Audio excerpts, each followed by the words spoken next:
बहुत दिन बाद हम लोग अपनी क्लास में दोबारा रिटर्न हुए हैं। आप लोगों को कोई होमवर्क को लेकर कोई रिस्पांस नहीं रहता, जिसके नाते हम अपनी क्लास नहीं चला रहे थे। लेकिन आज 2 दिन से कुछ रिक्वेस्ट हमारे पास आई, जिसके नाते हमने दोबारा अपने क्लास को रिज्यूम किया इससे। और आपको मैं क्वाड्रेटिक इक्वेशन पढ़ा रहा था 4.1, मैंने जहाँ तक उसका बता भी दिया था और उसका वर्क भी दे दिया था। मैंने बार बार आपसे रिक्वेस्ट किया कि आप लोग बुक ले लीजिए कोई, तो बुक्स आपके लिए सच में नेसेसरी। आपके घर कोई रिलेटिव या कोई क्लोज फ्रेंड हो, आप उनसे संपर्क करके पता करिए कि क्या हमें एनसीईआरटी के अलावा कुछ एडिशनल पढ़ना चाहिए। तो मुझे जहाँ तक लगता है कि जो अच्छे बच्चे हैं उनको कुछ एडिशनल पढ़ना चाहिए। लेकिन क्योंकि आप लोग देख रहे होंगे कि एनसीईआरटी में जो क्वेश्चन सॉल्व कर रहे हैं आप, एक एक्सरसाइज में 4-5 प्रॉब्लम आपको मिलेगी, उसके बाद आपको प्रैक्टिस सेट बिल्कुल भी नहीं मिलेगा। इसलिए आप लोग कोई ना कोई एडिशनल बुक आपको एनसीईआरटी के अलावा भी पढ़नी पड़ेगी अगर आपको स्कोर को बढ़ाना है। क्योंकि बिना प्रैक्टिस के आप कहाँ से आगे जाएंगे। आपको लगता है कि हम क्वेश्चन दे देंगे, 2 क्वेश्चन लगा देंगे, 3 लगा देंगे, आपके पास एक्सरसाइज के लिए क्वेश्चन ही नहीं है, तो आप आगे कैसे जाओगे। इसलिए सारे बच्चे इसको थोड़ा सा केयर करें कि एक बुक एडिशनल बुक आपके पास होनी चाहिए, ठीक है ना। अब आप इसके लिए खुद ही अपना समझदार हैं। आज हम लोग नेक्स्ट एक्सरसाइज के बारे में पढ़ाई करेंगे, ठीक है। क्वाड्रेटिक इक्वेशन मैंने आपको बताया था कि ax² + bx + c = 0 के फॉर्मेट में होती है, जहां पर a ≠ 0, a 0 के बराबर नहीं हो सकता, b और c हो सकता है लेकिन a 0 के बराबर नहीं हो सकता, ठीक है ना। इसके बाद आपको समझना क्या है कि इसको आज हम लोगों को जो पढ़ना है कि फाइंड द रूट्स। रूट्स आपको बताया था कि क्वाड्रेटिक इक्वेशन में 2 रूट्स होते हैं, 2 जीरोस इसके होते हैं, जो इसकी वैल्यूज निकलती हैं। वो रूट्स निकालने के लिए कई मेथड्स हमको पढ़ने होते हैं। तो आज हम लोग पढ़ेंगे फैक्टर मेथड के लिए, ठीक है ना। फैक्टर मेथड का करना मतलब फैक्टर करके हम लोग कैसे दोनों रूट्स को निकालेंगे, दोनों जीरोस को निकालेंगे। तो अब आपको फैक्टर मेथड के लिए हम सबसे पहले डायरेक्ट एग्जांपल लेते हैं और वहीं से समझाना शुरू करते हैं, ठीक है। फैक्टराइजेशन मेथड आपको पढ़ाया जा रहा है। x², जैसे कोई क्वेश्चन है x² - 3x + 2 = 0। एक क्वेश्चन आपके सामने है x² - 3x + 2 = 0। इसमें लिखा हुआ solve the quadratic equation by using the factorisation method. Solve the quadratic equation by using the factorisation method. आपको बताया कि सबसे ज्यादा प्रचलित मेथड, सबसे ज्यादा यूज होने वाला मेथड हमारा जो होता है वो फैक्टराइजेशन मेथड ही होता है। हम लोग इसी मेथड को हमेशा, क्योंकि आप ये समझिए कि इसका यूज आपको हमेशा लाइफ में रहेगा। क्वाड्रेटिक इक्वेशन आप पढ़ें या ना पढ़ें, लेकिन बहुत सारी जगहों पे हमको ऐसे इक्वेशन मिलेंगे तो उनको सॉल्यूशन निकालने के लिए हम लोग फैक्टराइजेशन ही करते हैं। तो यहाँ पर इसको सॉल्व करने का सर क्या तरीका होगा, इसको मैं आपको सिखाता हूँ बेटा। तो सॉल्व करने के लिए आप ध्यान से समझना। मैं इस साइड में स्टार्ट कर रहा हूँ। ये आपका क्वेश्चन है, आपको पता है एक general formula ax² + bx + c = 0। एक जनरल सिस्टम पता है कि अगर कोई क्वाड्रेटिक इक्वेशन होगी तो इस तरीके से होगी, ठीक है ना। तो इस क्वाड्रेटिक इक्वेशन के लिए हम लोग क्या करेंगे बेटा, सबसे पहला काम क्या होगा, a और c को मल्टीप्लाई करेंगे, ठीक है ना। अगर इससे पहले मैं आपको बता देता हूं, अगर कोई क्वाड्रेटिक इक्वेशन इस फॉर्मेट में नहीं लिखी गई है, मींस 3x इधर होता है, x² इधर होता है, 2 कहीं और होता, तो सबसे पहला हमारा काम क्या होगा कि तीनों को ax² + bx + c = में 0 के फॉर्मेट में चेंज कर लेना। उसके बाद क्वेश्चन को स्टार्ट करना। अभी बात करते हैं कि ये हमारा जनरल सिस्टम है ax² + bx + c = 0। इसको सॉल्व करने के लिए क्या करना है हमको, तो सबसे पहले हमको a और c की वैल्यू, मतलब a और c का मल्टीप्लाई करना है। क्या करना है, ac निकालना है, a और c का गुणा करना है।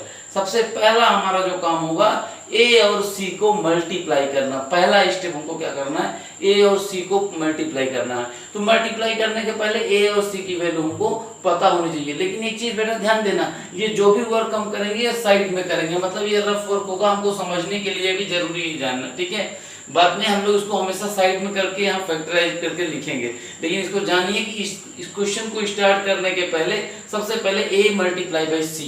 तो a मल्टीप्लाई, किसी बच्चे को थोड़ा सा एडवांस बनने की जरूरत नहीं, क्योंकि आपको मैं बताऊं सरल क्वेश्चन में गलती ज्यादा होती है, इसलिए थोड़ा आराम से चलिएगा। सुपर इंपॉर्टेंट है आगे लाइफ के लिए भी। तो देखो 2, यहाँ पे क्या है, a की वैल्यू क्या है, x² के साथ जो मल्टीपल होता है वही a होता है। यहाँ पे कोई मल्टीपल है, नो सर, क्या है, 1 है। अगर कुछ नहीं दिख रहा तो क्या होगा, 1 होगा, 100% 1 होगा। और c क्या है, 2। तो सर ने सबसे पहले क्या बताया, a और c का मल्टीप्लाई करना है। क्या आएगा बेटा, 1 × 2 = 2। हमने क्या किया, ए और सी का मल्टीप्लाई करना। तो फिर हमारे दिमाग में एक पॉइंट आता है कि सर ये तो मैंने कर ली, स्टेप नंबर 1 हमने कंप्लीट कर लिया। नाउ सेकेंड स्टेप पे हम लोग आते हैं कि सर इसके बाद हम लोग दूसरे स्टेप पे क्या करेंगे, कहां से फैक्टराइजेशन होगा। तो सेकेंड स्टेप में हमको ध्यान क्या देना है, सेकेंड स्टेप में हमको ये साइन देखना है। देख लीजिए आप लोग, ये जो साइन सी का जो साइन है इसको चेक करना है।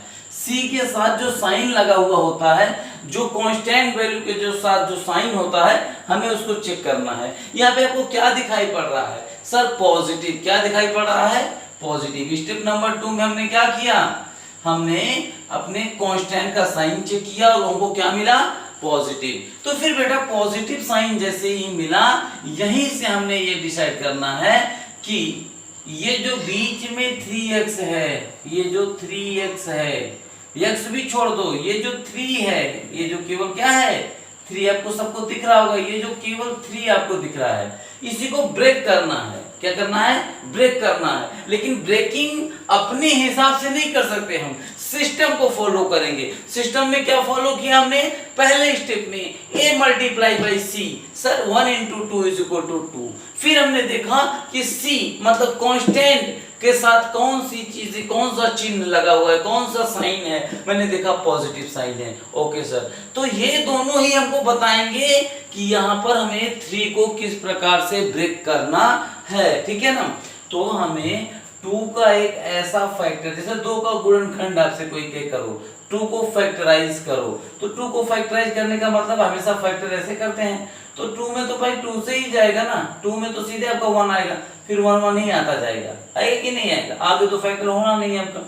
तो यहाँ पर 2 का जो फैक्टर हम कह सकते हैं, तो 2 into 1 से ज्यादा कोई फैक्टर इसका होगा नहीं। तो सबसे पहला काम क्या होगा, हमारा जो मल्टीपल है, मल्टीप्लिकेशन के बाद जो वैल्यू आई है उसको हम लोग क्या करेंगे, फैक्टराइज करेंगे। फैक्टराइज करने के बाद हमें क्या करना है, ये प्लस साइन बताता है कि इस फैक्टर को ऐसे अरेंज करके जोड़ो, इस फैक्टर मतलब 2 multiply 1 को इस प्रकार से अरेंज करके जोड़ो। जोड़ो शब्द कहां से आ रहा है, इस प्रकार से ऐड करो, ऐड शब्द कहां से आ रहा है, इस साइन को देख करके। मतलब हम अपने फैक्टर को इस प्रकार से अरेंज करके ऐड करें कि 3 आए। तो इसमें तो कुछ सोचना नहीं है सर, 2 into 1 मतलब फैक्टर भी 2 कर दो और जोड़े कैसे, अगर सर 2 + 1 कर दें कितना आएगा, 3। तो जो यहाँ पे ब्रेकिंग होगी वो किस प्रकार की होगी, 3 को हम लिखेंगे 2 + 1। यही सबसे खास बात होगी इस क्वेश्चन की। हमने क्या लिखा, 2 + 1, और यहाँ क्या लिखा x, और यहाँ पे +2 is equal to 0, ठीक है। अभी अगला स्टेप क्या होगा, implies that x², अब 2 के साथ x को, 2 के साथ x के साथ 1 को मल्टीप्लाई, तो x को अंदर लाएंगे तो 2x, ठीक है, फिर 1 के साथ करेंगे तो x, ये भी ब्रैकेट क्लोज ही रहने दो, ठीक है, x अंदर चला गया है, +2। 2 + 1 लिखने से किसी को कोई प्रॉब्लम, नो प्रॉब्लम। क्यों नहीं प्रॉब्लम है, क्योंकि सर 3 को 2 + 1 लिख सकते हैं, कोई दिक्कत नहीं। लेकिन 2 + 1 लिखे कैसे, इसको आपने सीखा यहाँ पे कि 2 + 1 किस प्रकार से लाया मैंने। इसको 3 लाने के लिए तो भाई मैं 4 - 1 भी तो कर सकता था, वो भी तो हमारे पास एक ऑप्शन था, या 1.5 + 1.5 भी तो हो सकता है, या मतलब 3/2 + 3/2 भी तो हो सकता है। इसलिए हमको ये समझने की जरूरत है कि सर जो ये सब प्रोसेस हैं इसीलिए किए गए हैं कि हम ये जानते हैं कि जानना चाहते हैं कि यहाँ पे किस प्रकार से इसको ब्रेक करके लिखा जाए। तो अभी क्या हो गया सर, x² माइनस अंदर जाने दो तो -2x, यहाँ कौन सा साइन है, प्लस है, तो सर क्या बन जाएगा, -+2 = 0। अब स्टेप नंबर नेक्स्ट में क्या करना है, कॉमन लेना है। क्या लेना है, कॉमन। तो कॉमन कैसे लेते हैं बेटा, आप देखो जरा सा, पहले 2 को देखो, क्या है, यहाँ पर भी x है, यहाँ पर भी x है, सर हम क्यों ना x कॉमन ले लें। तो कॉमन लेने में क्या होगा, 2 बार x था तो 1 बार x बचेगा, 2 बार तो यहाँ 2 का अकेला 2 बचेगा। फिर हम लोग क्या करेंगे बेटा, जब यहाँ पे इस तरीके से लेंगे तो यहाँ पे क्या कॉमन लेंगे, यहाँ पे देखो, यहाँ पे भी कॉमन होगा -1। क्यों -1 कॉमन लिया सर, कुछ ऐसा ही कॉमन लेना है कि जो इस ब्रैकेट में आया है वही यहाँ भी आ जाए। जब तक ये दोनों सेम नहीं है, मान के चलना आप सही रास्ते पर नहीं चल रहे हो तो आपको क्या हुआ, यहाँ पे x माइनस 2 बचा, हमको यहाँ पे दिख रहा था माइनस एक्स प्लस 2। तो अगर ये सर x वाला पॉजिटिव और 2 वाला निगेटिव हो जाता तो मजा आ जाती। तो दोनों को कैसे, मतलब इसका जो है वो बदल जाए, इसका माइनस वाला प्लस बन जाए, ये प्लस वाला माइनस। तो हमने क्या किया, -1 को कॉमन ले लिया, तो माइनस निकला तो ये प्लस हो गया, और यहाँ माइनस निकालेंगे ये प्लस माइनस माइनस हो गया। हुआ कि नहीं हुआ? अब आप क्या करेंगे बेटा, फिर से बहुत ध्यान से देखो, इसके बाद अगला स्टेप बहुत सारे टीचर फट से कर देते हैं, लेकिन आपको फटाक से नहीं करना है। आप ये देखो, इस पूरी प्रक्रिया में कोई चीज फिर से कॉमन दिख रही है क्या सर, ये इसके साथ भी x माइनस 2 का मल्टीप्लाई है और 1 के साथ भी x माइनस 2 का मल्टीप्लाई है, इसलिए इस बार हम लोग क्या कॉमन लेंगे, x minus 2।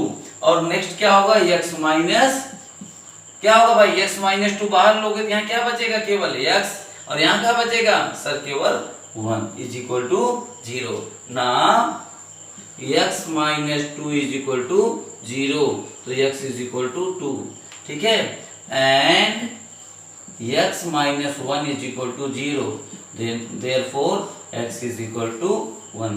There are two roots of this quadratic equation. तो मैं केवल एक क्वेश्चन बता रहा हूँ, आप लोगों को 4.2 सॉल्व करनी है, सुबह तक आपको एक्सरसाइज में भिजवा दूंगा, ठीक है ना। अभी इसके ऊपर हम रोज 2-3 क्वेश्चन लेंगे, आपको जल्दबाजी नहीं करनी है। अगर आपके दिमाग में 1-2 चीजें हो ना कि सिलेबस बहुत तेजी से कहीं भाग रहा है तो कहीं भाग नहीं रहा है, ये उड़ नहीं सकता। मैथमेटिक्स है, आप ये समझ के चलो कि बहुत ही स्लो आप पढ़ो, आप कहीं से भी पीछे नहीं हो। हम आपके लिए कुछ न कुछ अरेंजमेंट सोचेंगे, लेकिन आप मेरे सपोर्ट करेंगे तभी, ठीक है ना। अगर आप सपोर्ट करेंगे तो मैं साइंस की भी क्लासेस ले सकता हूँ, लेकिन मुझे सपोर्ट नहीं मिल रहा। मैं फिर से रिक्वेस्ट कर रहा हूँ कि मुझे सपोर्ट चाहिए, तभी मैं क्लासेस कंटिन्यू कर पाऊंगा। Okay, thank you.